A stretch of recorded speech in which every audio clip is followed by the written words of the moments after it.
Assalamualaikum warahmatullahi wabarakatuh. Perkenalkan, nama saya Siti Matlufah, NIM saya 17012400134.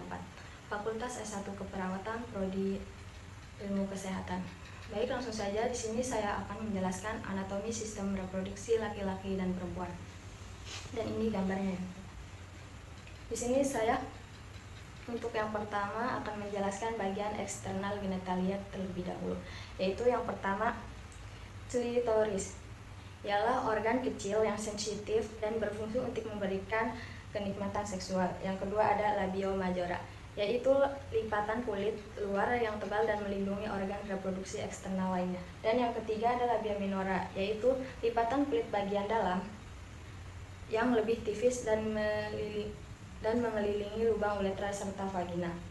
Dan yang keempat ada perineum, yaitu area kulit antara lubang vagina dan anus.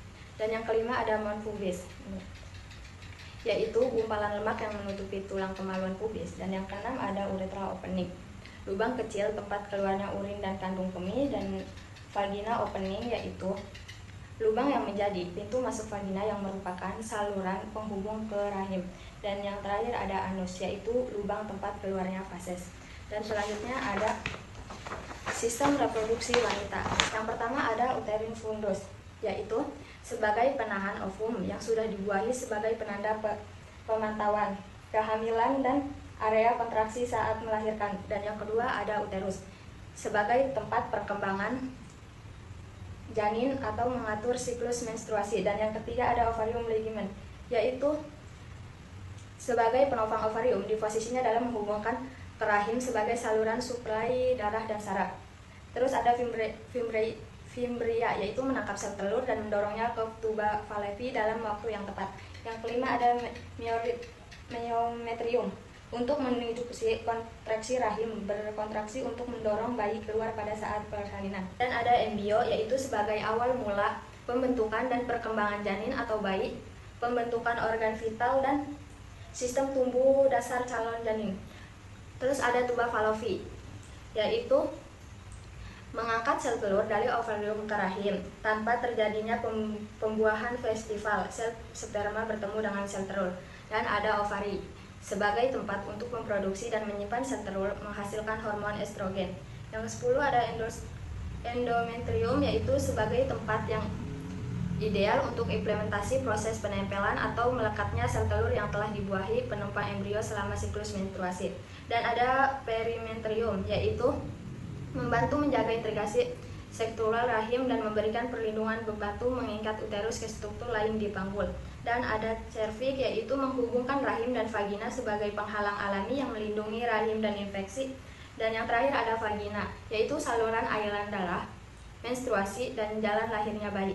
Yang terakhir ada vagina, yaitu saluran aliran darah, menstruasi, dan jalan lahirnya bayi. Dan yang terakhir ada sistem reproduksi pria. Pertama ada vejiga, yaitu kandung kemih organ berongga yang menampung urin, pubis, tulang kemaluannya laki-laki, ada korpus, jaringan erektil di dalam penis yang terisi darah saat ereksi, penis, organ reproduksi eksternal pria, uretra, saluran yang mengalirkan urin dan semen keluar tubuh, testis, kelenjar reproduksi pria yang menghasilkan sperma dan hormon testosteron. Ada juga sekutum, yaitu kantung kulit yang melindungi testis. Ada sacrum, yaitu tulang besar terbentuk segitiga di dasar tulang belakang. Deferens, yaitu saluran yang membawa sperma dari epidimis ke utara.